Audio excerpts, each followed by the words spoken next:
Surprise, surprise, now it's here, the HTC One E8.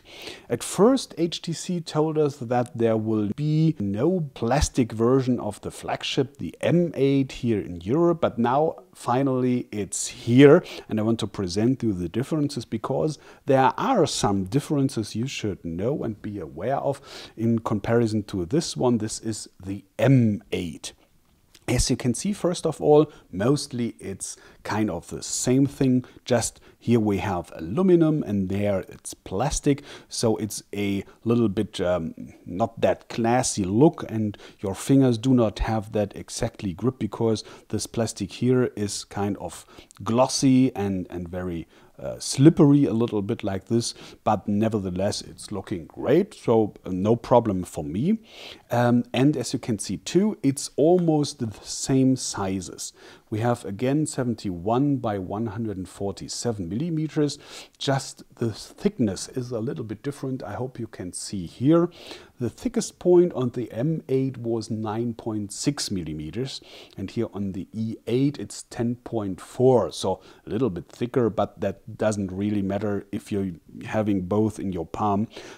Just the same like with the weight, because now it's 149 grams instead of 160. It's not really realizable without measuring it. By the way, it's not 145 grams like officially announced by HTC. I measured 4 grams more, but let's not talk about this anymore. Yeah, going ahead with the same things like display. As you can see, it's exactly the same. Again, 4.95 inches diagonal. Again, 1080 by 1920 pixels. So we have again that extremely high pixel density. I'm going a little bit closer that you can see. This is 445 ppi, meaning have extreme sharp images, and just can see here like on these tiny text, it's really great. I love it, and especially for LCD it's great contrast. It's not AMOLED, if you could mind, by these very black background here. Again, you have that very good angle stability when you look on it, so it's a little bit hard to see here because it's now on the because of the lights and the shadows a little bit, but believe me, in reality it's very stable to see. Good quality here. HTC really didn't save money or something like that. Yeah, you have again these stereo front speakers, boom sound like HTC is calling that, and I already tested it. It's exactly the same, very powerful and kind of bass sound here for a smartphone, and it's really exactly the same like on the M8, so we do not need any sound check here for the E8. I hope you believe me that it's really sounding the same.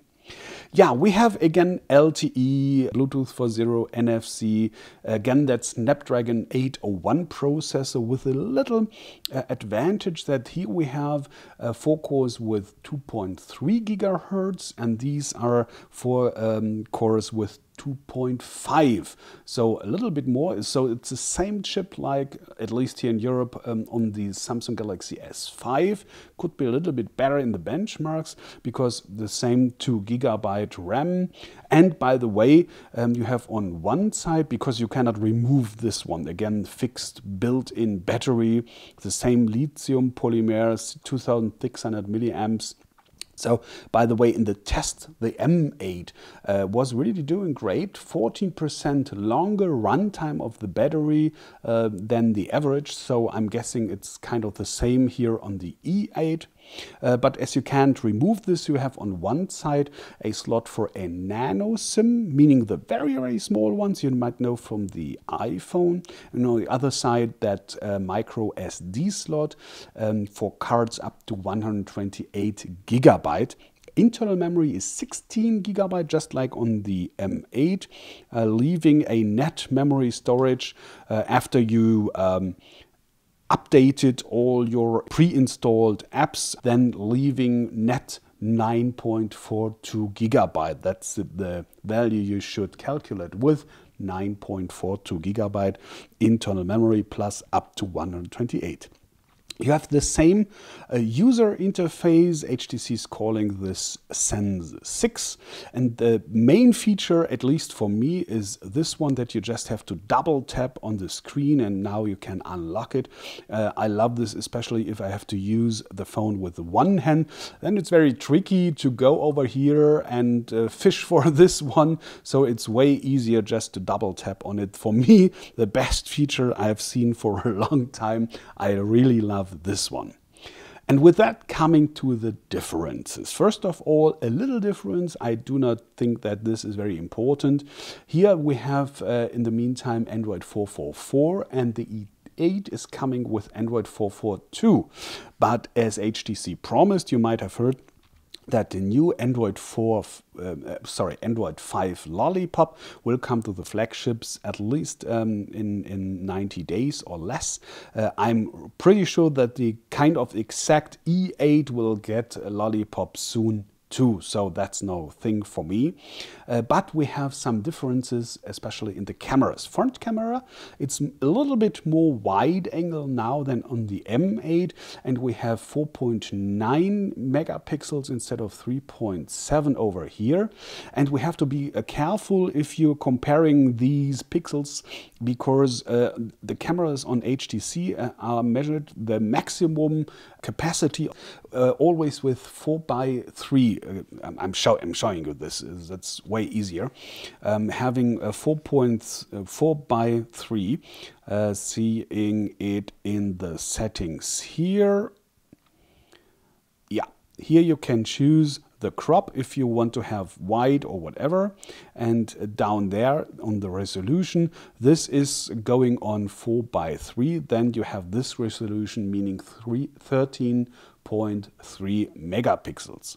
But if you choose, like you have TV sets and smartphone sets on the format 9:16, you have this resolution here. Going back to the settings, then you will see that the maximum resolution has shrunk down to this pixel over here, and that's exactly 10 megapixels. So if you want to shoot photos in with a 16:9 format, you have 10 megapixels you can shoot with the back camera here. But this is the same on all HTC phones.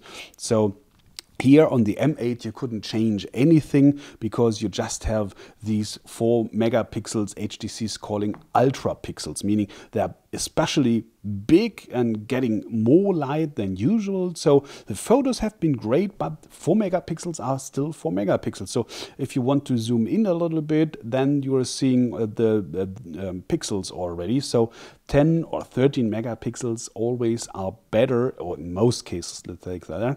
I will test and review the E8 camera, of course, but I'm pretty sure that this pixels will be, or photos will be a little bit better. By the way, videos full HD, that's kind of the same, nor 4K or Ultra HD or how you call it. And the last difference is here, as you can see on the M8, we have had these two colors LED flash. Here on the E8 now it's just a regular one white LED for flash. So do not know if everybody is getting that, but nah, I wanted to tell you that. Yeah, and that's where we come now to prices. Yeah, here in Germany we do not have any right street prices because the E8 is now getting into stores. So we just have that recommended retail price of 399 euros without any contract, including tax. And the M8 is going down.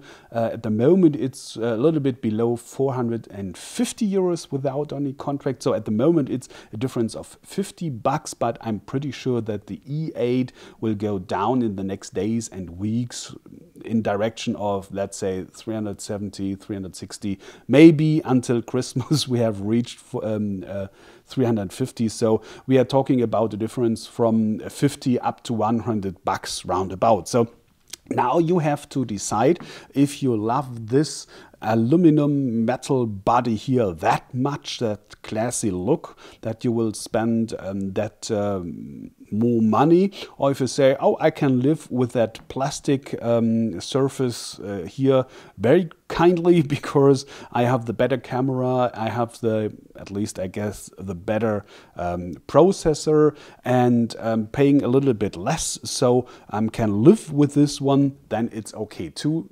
Now you have the choice. All right, that's, I hope, enough for a first impression of the HTC One E8. Thanks for watching, and please be so kind to recommend my channel and to subscribe to it. Thanks for that in advance, and take care.